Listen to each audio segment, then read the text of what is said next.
प्रियंका गांधी, उनका उद्देश्य या उनकी मंशा उनको यह बताना था कि साहब आप निचली जाति से हैं, या उनका यह कहना था कि जिस तरह की राजनीति आप कर रहे हैं, जिस तरह के बयान आप दे रहे हैं, वो बिलो स्टैंडर्ड है? मतलब क्या था आपका? देखिए, प्रियंका जी जो बोले थे वो सिर्फ यही था कि आप मर्यादा का जो पालन करिए, और मर्यादा का जो पालन नहीं करते उसको उन्होंने कहा था कि भाई ये नीच स्तर का राजनीति है। और मोदी साहब जो है, अब उनको लग रहा है कि उनका जो मेन स्टे है, यानी कि उनका जो मेन फोकस जो था बीजेपी में, जो वोट देते थे वो सारे अब बिखर गए, वो सारे दूर हो गए। सवाल ये, मैं एनके सिंह साहब हैं इस सवाल का जवाब लेता हूं।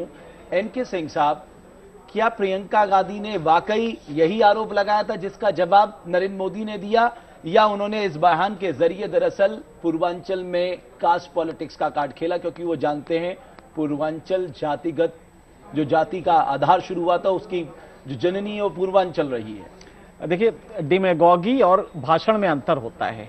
नरेंद्र मोदी पिछले करीब 2 हफ्ते से डिमेगॉगी का सहारा ले रहे हैं। प्रियंका गांधी ने कहा था ओछी राजनीति कर रहे हैं, राजीव गांधी का नाम लेकर। राजीव गांधी को उन्होंने क्रिटिसाइज किया था कल के अपने भाषण में। यह बात मोदी की बिल्कुल सही है कि राजीव गांधी का नाम लेकर अगर प्रियंका वोट चाहती हैं, राहुल गांधी अक्सर नाम लेते हैं कि राजीव गांधी ने यह किया, इंदिरा गांधी ने यह किया, जब उसके नाम पे आप वोट लेते हैं तो मोदी को क्रिटिसाइज करने का राजीव गांधी को बिल्कुल हक है। वो डेथ हो गई है, इसका मतलब यह नहीं कि एनालिसिस नहीं की जाएगी, तो मोदी ने वो सही किया। लेकिन जो गलती की मोदी ने, एक सिंपल सा था कि भाई ओछी राजनीति कर रहे हैं, ये शायद प्रियंका जी का मतलब था। प्रियंका ये कहना चाहती थी कि मोदी छोटी राजनीति कर रहे हैं, निचले स्तर की राजनीति कर रहे हैं, जो आपने कहा। लेकिन उसको बड़ी खूबसूरती से बना के ये कह दिया गया, क्या नीची जाति में पैदा होना, ये शुद्ध इसलिए किया गया कि डायरेक्ट अगर कहते तो ये कहा जाता साहब कास्ट पॉलिटिक्स कर रहे हैं। तो नहीं साहब, मैं तो जवाब, प्रियंका जी ने कहा है कि आप छोटी जाति के हैं, मैं इसको बता रहा हूं क्या गुनाह है। कितना विक्टिम इमेज बना लिए, इतना कुतर्क कर रहे हैं मोदी पिछले 3 दिनों में। आप एक और उदाहरण लीजिए, कल उन्होंने एक स्टेटमेंट दिया, क्या गरीब मां के पेट से पैदा होना गुनाह है? अब ये बताइए ये कहां से इशू आ गया? गरीब मां के गर्भ से माता जी जो है ऑटो में वोट डालने आई। हाँ, ऑटो में वोट डाले हैं, नहीं, गरीब मां के गर्भ से पैदा होना। अच्छा, ऑडियंस से पूछ रहे हैं, ऑडियंस से कनेक्ट करने के लिए इमोशन डालते हैं बिला वजह का, जिसका तर्क नहीं होता। मुझे लगता है कि कुतर्क का बेहतरीन नमूना इधर हाल के दौर में मोदी के भाषणों में मिल रहा है, जो कि मुझे लगता है कि किसी भी परंपरा के अनुसार गलत है। वासिफ हुसैनी साहब मेरे साथ जुड़ चुके हैं, श्रीकांत भारतीय जनता पार्टी से मेरे साथ जुड़ चुके हैं। श्रीकांत, मैं आपसे समझना चाहूंगा, अचानक मोदी को कास्ट कहां से सुझाई दी? कल तक वो गुजरात मॉडल का जिक्र करते थे, प्रो पीपल गुड गवर्नेंस की बात करते थे, और ओवरऑल डेवलपमेंट की बात करते थे। जनता जो व्यक्ति का नारा है एक भारत श्रेष्ठ भारत, वो अचानक पूर्वांचल में जाके जातिवादी कैसे हो गया? रमेश जी, भारतीय जनता पार्टी 2014 के चुनाव को गुड गवर्नेंस और विकास के मुद्दे पर लड़ रही है। ये चुनाव लोकसभा का चुनाव है। 10 साल का जो कांग्रेस का कुशासन है वो हमारे लिए बड़ा मुद्दा है। जहां तक आप ये बात कर रहे हैं जातिवाद की, जो आप बात कह रहे हैं, मैं नहीं मानता कि हम कोई जातिवाद के ऊपर इस चुनाव को लेकर आए हैं। 2002 से लेकर 2014 तक लगातार ये प्रथम परिवार और कांग्रेस के बड़े छोटे नेता मोदी जी को अपशब्दों से हमेशा पुकारते रहे हैं। शब्दकोश का कोई ऐसा अपशब्द नहीं है जो कांग्रेस के नेताओं ने मोदी जी के लिए प्रयोग ना किया हो। मौत का सौदागर आपने कहा, गंगू तेली आपने कहा, आदमखोर आपने कहा, नपुंसक आपने कहा। जी नहीं, गुलाम नबी आजाद ने कहा गंगू तेली, गुलाम नबी आजाद ने कहा गंगू तेली। नहीं, ठीक है श्रीकांत जी, प्रियंका गांधी मेरी बात सुन लीजिए पहले, मुझे अपनी बात रखने दीजिए। प्रियंका गांधी ने यह कहा कि मुझे अपनी बात पूरी करने दीजिए। राजनीति में जाति कहां से आ गई, यही तो हम आपसे समझना चाह रहे हैं।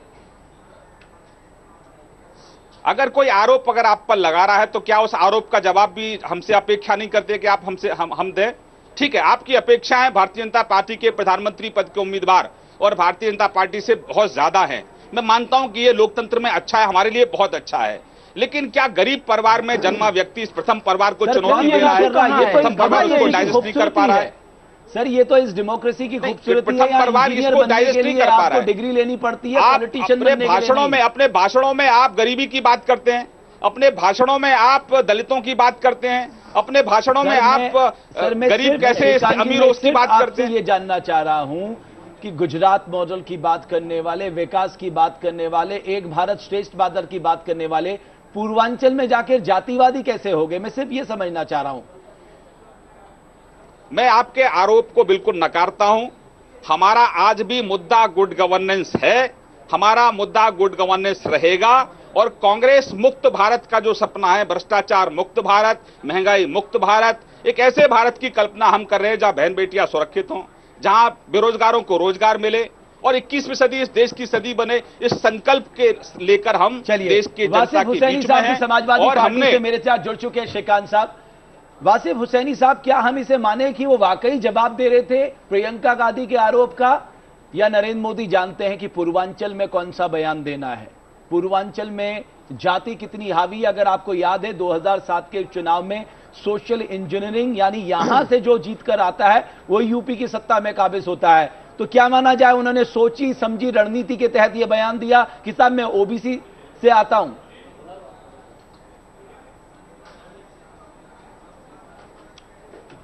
जी हाँ, बिल्कुल। उन्होंने, उनकी एक सोची समझी रणनीति थी जिसके तहत मोदी जी ने ऐसा बयान दिया। जहां तक हमने बयान सुना है कि प्रियंका गांधी जी ने ऐसा कुछ नहीं कहा कि जिसमें जातिवादी को टिप्पणी की गई हो, जहां पर यह श्रेय लेने की कोशिश की गई हो कि हाँ वो पिछड़े से हैं या उनके ऊपर कोई आरोप लगाने की कोशिश की गई हो। मोदी जी को आए दिन को एक ऐसा मुद्दा चाहिए जिसमें वो मीडिया में बने रहें और इसी तरीके से जो है अनाप शनाप बयान देते चले जाएं। जहां तक जाति ध्रुवीकरण की बात है पूर्वांचल में, जैसा कि अभी आपने कहा रमेश जी, तो यहां पर मामला ये आता है कि जैसे पिछले लोकसभा चुनावों में सोशल इंजीनियरिंग का फायदा लिया बीएसपी सरकार ने और सरकारों ने और पार्टियों ने जिस तरीके से चुनाव लड़ा, लेकिन इस बार मोदी जी को उतारना, वाराणसी सीट से मोदी जी को भाजपा का कैंडिडेट बनाना, जो कि पीएम पद के उम्मीदवार हैं और 2-2 सीटों से लड़ रहे हैं, तो उसका सिर्फ मुद्दा जो है जातीय ध्रुवीकरण है, इसके अलावा और कुछ नहीं है। आजमगढ़ से सिर्फ और सिर्फ नेताजी क्यों उतरे?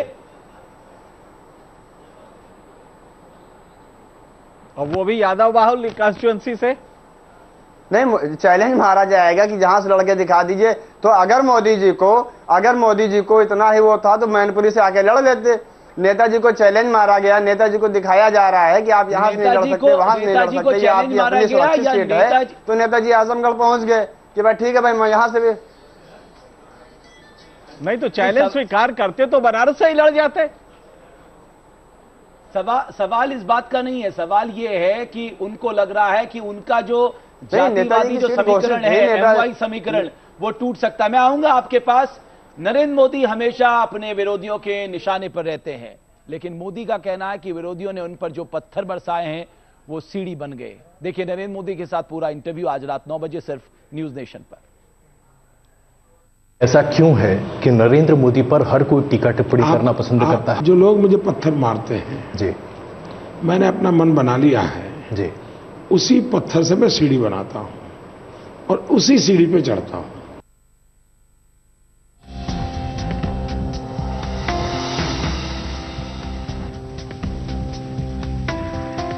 और अब आपको बताते हैं कि आखिर मोदी ने अमेठी में ऐसा कौन सा बयान दिया था जिससे प्रियंका नाराज हो गई। अमेठी की रैली में मोदी ने गांधी परिवार पर हमला किया तो बाद में प्रियंका ने मोदी पर पलटवार किया। राजीव गांधी का गुस्सा ऐसा भड़क गया, आंध्र के चुने हुए मुख्यमंत्री उससे उम्र में डबल थे, अंजैया जी, उनको एयरपोर्ट पर इन्होंने डांटा, अपमानित किया, गुस्सा किया एयरपोर्ट पे। मोदी के इस बयान से प्रियंका भड़क गईं। उन्होंने मोदी पर शहीद पिता के अपमान का आरोप लगाया। गुस्से से लाल प्रियंका ने एक बयान जारी कर मोदी पर हमला किया। मोदी ने अमेठी की धरती पर मेरे शहीद पिता का अपमान किया है। अमेठी की जनता इस हरकत को कभी माफ नहीं करेगी। इनकी नीच राजनीति का जवाब मेरे बूथ के कार्यकर्ता देंगे। अमेठी के एक बूथ से जवाब आएगा। चुनाव प्रचार का शोर थमने के ऐन पहले मोदी ने नेहरू गांधी परिवार पर जोरदार हमला बोला है, इस उम्मीद के साथ कि उनके लगाए इल्जामों पर सफाई देने के लिए भी कोई आगे नहीं आएगा। लेकिन ऐसा हो न सका। प्रियंका ने राजीव गांधी के अपमान की बात उठाकर लोगों की सहानुभूति बटोरने में कोई देरी नहीं लगाई। News nation. श्रीकांत जी, यहां पर सबसे बड़ी बात यह है क्योंकि पूर्वांचल हमेशा से पिछड़ा रहा है। वहां अगर गरीबी देखें आप, वहां स्वास्थ्य की बात करें, शिक्षा की बात करें, इंफ्रास्ट्रक्चर की बात करें, तो शायद वहां के लोग सुनना चाहते थे कि साहब मोदी जी यहां के विकास की बात करेंगे। तो क्या आपने भी मान लिया है कि भारत में जातिवादी एक सच है और यहां विकास के नाम पे वोट नहीं मिलेगा, यहां ध्रुवीकरण के नाम पे वोट मिल सकता है? रमेश जी, बहुत सही कहा आपने। जिस तरह से पूरा उत्तर प्रदेश में कहूंगा, पूर्वांचल भी उसमें शामिल है। इन्होंने 15 साल से सपा, बसपा, आरएलडी और इनका नेतृत्व बेईमान भ्रष्टाचारी कांग्रेस करती है। लखनऊ में नूरा कुश्ती करते हैं, दिल्ली में दोस्ती करते हैं, और अभी मेरे सपा के मित्र कह रहे थे कि वो एकदम कांग्रेस प्रवक्ता की भाषा बोल रहे थे। यहां तक कि अमेठी में उन्होंने राहुल के सामने अपना कोई प्रत्याशी भी नहीं उतारा है। इन्हीं लोगों के इस जो कॉकटेल है, इससे मुक्त करने के लिए भारतीय जनता पार्टी ने तय किया कि नरेंद्र भाई मोदी बनारस से लोकसभा का चुनाव लड़ेंगे, और अब बनारस की जनता लोकसभा का प्रत्याशी नहीं चुनेगी, इस देश का प्रधानमंत्री चुनेगी। और इसीलिए पूरे पूर्वांचल का विकास, पूरे उत्तर प्रदेश का विकास हमारी प्राथमिकता होगा। विकास की बातें करनी चाहिए थी, रोजगार की बातें करनी चाहिए, गरीबी दूर करने की रमेश जी बिल्कुल सही कह रहे हैं आप। रमेश जी बिल्कुल सही कह रहे हैं आप। हमारी प्राथमिकता गांव का विकास है। किसान के खेत को पानी, उसको बिजली, उसके बच्चे को अच्छी शिक्षा, चिकित्सा, बहन बेटियों को सुरक्षा, ये हमारा संकल्प है। कह रहा हूं, ये संकल्प के साथ हम चुनाव में हैं। जाति क्या है, फला व्यक्ति किस समुदाय से आता है, या ये देश के युवा जानना चाहते हैं? साहब मुझे रमेश जी, अगर आप अपमानित करेंगे, रमेश जी अगर आप अपमानित करेंगे किसी नेता को, रमेश जी अगर आप अपमानित करेंगे किसी को, तो उस अपमान के बारे में आपको जवाब तो कम से कम देना होगा। नहीं तो आप कहेंगे कि मोदी चुप है, बीजेपी चुप है, कोई जवाब नहीं दे रहे। चलिए, नहीं, हमने तो सिर्फ जवाब दिया है। हमारे इससे एजेंडा में कोई बदलाव नहीं है। इतना जरूर है कि कांग्रेस प्रथम परिवार बौखला गया है, उसने सारी मर्यादाएं तोड़ दी हैं, और मर्यादाएं तोड़कर वो चुनाव के बीच में है। लेकिन हम संयम में हैं, मर्यादा में हैं, और जनता जनार्दन की अदालत में है। बयान थे उसको भूल चुके हैं, वो व्यक्तिगत हमले में ज्यादा उत्सुक दिखाई दे रहे हैं। सवाल यह है, अगर आपने डेवलपमेंट किया तो आपको यही मुद्दों के साथ चुनाव लड़ना चाहिए। अब तो चुनाव में आपका डेवलपमेंट कार्ड कहीं दिखाई नहीं देता।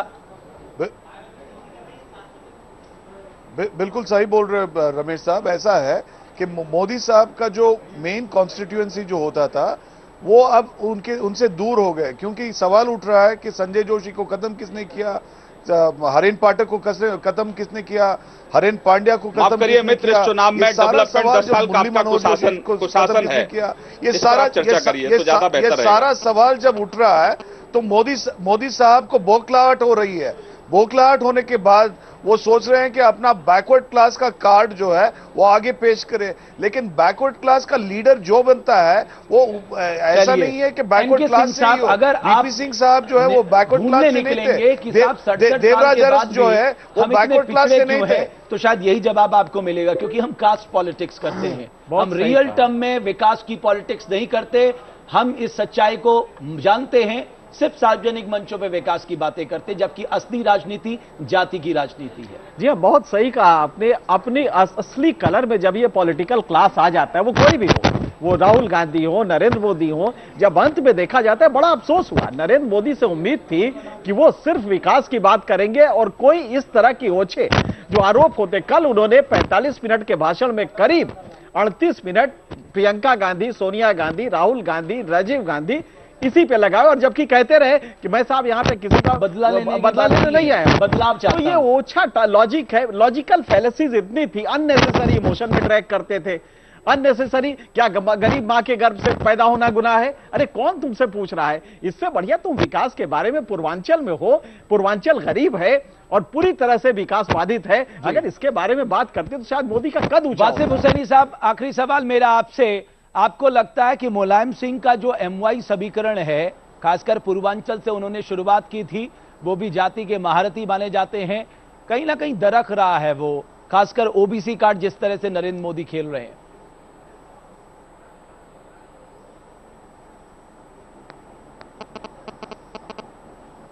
नहीं, ऐसा तो नहीं है कि जो है नेताजी ने जो है जातीय समीकरण के आधार पे आजमगढ़ सीट से लड़ने का कोई फैसला लिया। आपको याद होगा वीपी सिंह साहब ने, अभी हमारे मित्र बड़े भाई कह रहे थे कि वीपी सिंह साहब जो है पिछड़ी जाति से नहीं थे, उसके बावजूद उन्होंने जो है मंडल कमीशन की रिपोर्ट आने के बाद इसको लागू किया।